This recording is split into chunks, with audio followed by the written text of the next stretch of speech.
Hey y'all, welcome to Crepe Myrtle Row. My name is Lisa. Today I'm just going to give you a tour of my greenhouse and walk around my yard and just show you what flowers I do have blooming.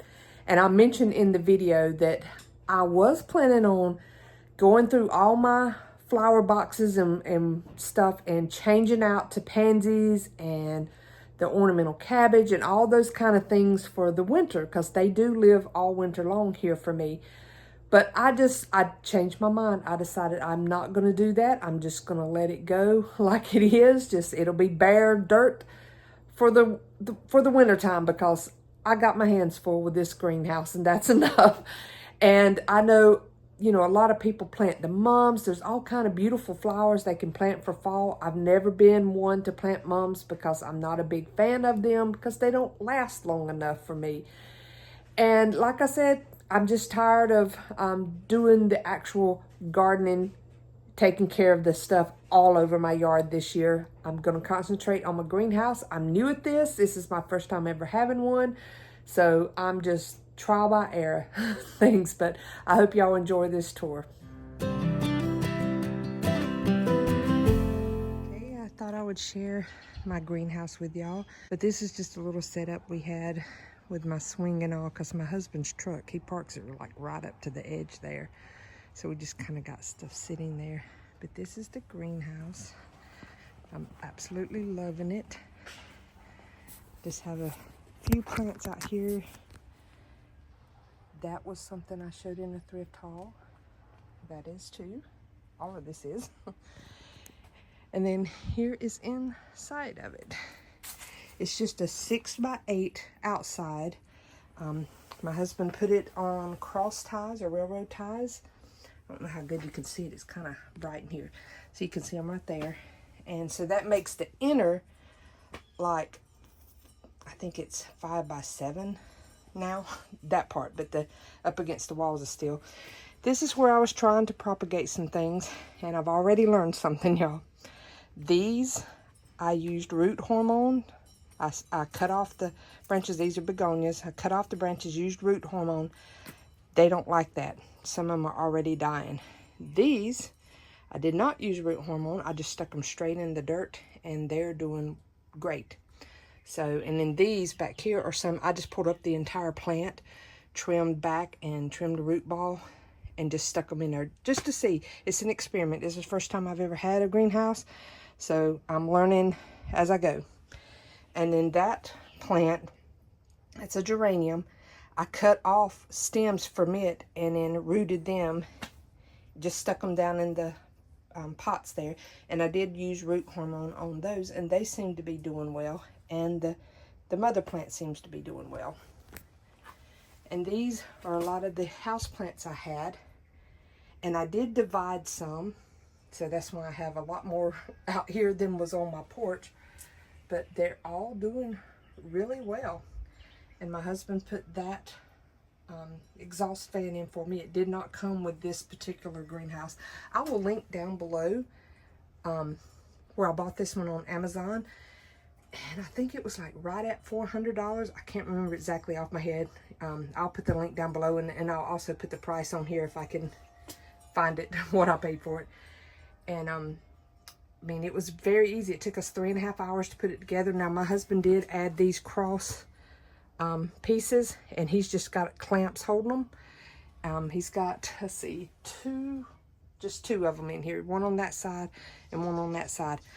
I do think that's what helped hold this thing together during Hurricane Helene when it came through, because we did end up having, I think it was this panel, that panel right there, and then that one and this one blow out.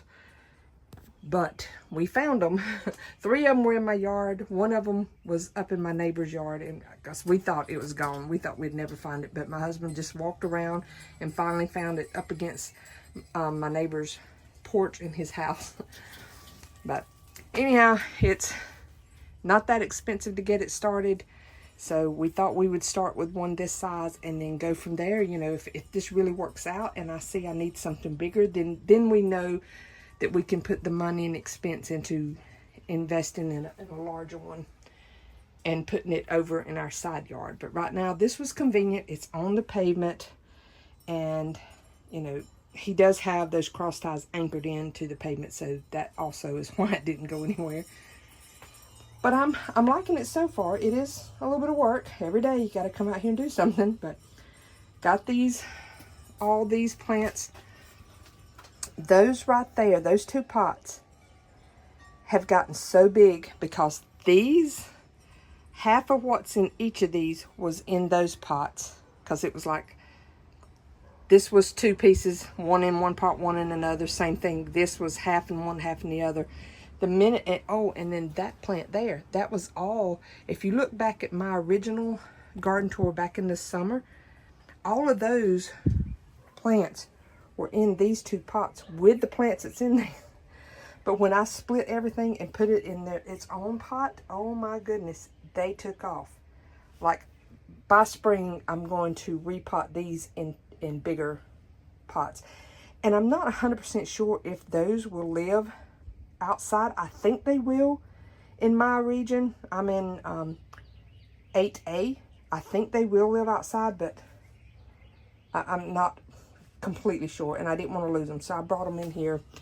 These are some of the creeping Jenny that was dying back. It is a perennial, and it will die back. I thought, you know, I pulled up some of it hoping I could keep it alive in here, so I didn't have to wait as long for it to come back out in the landscape.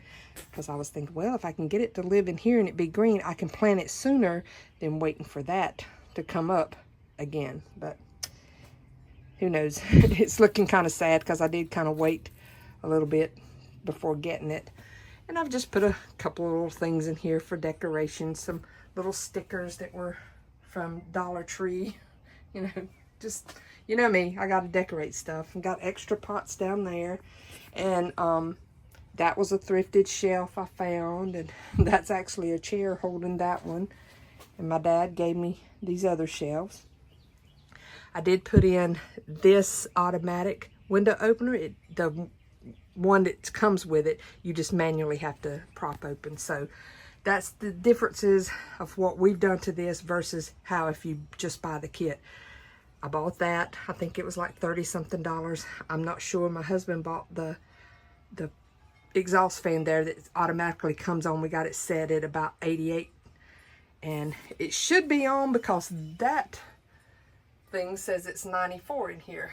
I don't quite feel 94, so I don't think that one's very accurate. So we're going to go more about what the temperature of that piece says it can do. But this piece down here, I've got to repot all of those because they kind of outgrew the pot this year. But I'm going to wait till spring and then put those in individual pots. But I did like the way that works. So some of the little babies that's coming off of them, I might go back and do that same setup that I had. But let me step out of it here. And then it just has a door that we close and can latch. But my husband drilled a hole right there so I could put a piece of rebar to prop it open. And today is supposed to get about 61. So I will leave this open and let it get some airflow in it. Yesterday, the temperature, it was like 59 degrees. I didn't even open up the door because that automatically opened and then the exhaust fan come on, so it was enough circulation that it didn't get too hot. So probably most of the winter, unless it's up in the 60s, I won't have to come out here and open the door. But one thing I have realized, things dry out in there very fast. Like I'm having to water everything in there a lot quicker or a lot more often than I did when it was just on my porch during the summer, because I guess just, you know, it's almost like baking it in an oven there. But that's my little setup. Just put a few little things, decorating things. Y'all have seen that in the thrift haul. And then I've shown this before. This is my potting bench. It's an old grill. And then I know it looks rough. It used to be back behind the house. But see, I can open it up. And then I can sit pots here. I fill this up with the soil. I have little shelves to work with and set stuff here and there. And this works great for like when I was propagating all those things, I just brought my pots out here and done them. And then I have an extra bin down there I can put dirt and stuff in. So that is my setup there. And then I'm gonna walk over here and show you what I do still have blooming from summer. Well, it's not really blooming, but it still looks great, is that macho fern. And just to give y'all a sense of scale, there's my table. That's a chair. This is the fern. This fern is bigger than the table, and that table would sit 6 people. That's a 55-gallon drum it's in. It is humongous. I would say these fronds, some of them are at least 3 feet long, but it's still looking great. So, and again, I've mentioned this, I have no idea. I know it's a perennial, but in my area, I don't know if that means it's an evergreen perennial and live all winter, or if eventually the frost will kill it. We did have a frost this morning. It doesn't seem to have affected it so far, but it wasn't a very heavy frost. And that's a giant heuchera or corbels. And these are how sad what's left of my planters, but I'm not gonna change them. Originally, my plan was, when I pulled all this stuff out, I was going to put pansies back in here, some ornamental cabbages, but y'all, I'm tired. I'm tired of dealing with it. You know, it's a lot of work. The greenhouse is gonna be a lot of work on its own, just keeping that taken care of. And I have to cut my irrigation off to this because, you know, I don't want my little tubes freezing, and we already lost one of our timers last year because we left it out. So we've already cut that off. This weekend my husband's going to blow the lines out and we'll remove everything, you know, the timer and stuff. But this should stay green most of the winter. We'll see. This will all die back eventually with the frost. I don't think that will come back. It's pretty much an annual. That I'm just going to let, because I already saved the one that was in that pot. So I think I'm just going to let that one go as long as it'll live out here. And when it dies back, it just dies back. And not worry about planting. I've already seen where I pulled up some more of the creeping jennies trying to come up. But that's it. I'm not going to worry about all the pansies and stuff. It's just, you know, going through that hurricane and just other stuff is just kind of took the wind out of my sails of wanting to get out here and plant and continue all winter long with it. So I think I'll concentrate this winter on my greenhouse and not worry about the pansies and stuff. And then my Encore azaleas are doing amazing this year. They have really bloomed this year. They've been out here for several years, but this is the best they've ever done. So they bloomed in the spring, but I think they're actually blooming better here in the fall. And that's the oak leaf hydrangea. And there's another one of the azaleas. I need to move it because it's getting kind of taken over by this oak leaf. We'll show you a little bit here in the front just as a update of how that's done. I mean, here it is mid to late October and I still have roses going. And this thing, if you've seen the tour back in the summer when I first planted those, and look how, I mean, that was one plant in a 4-inch pot.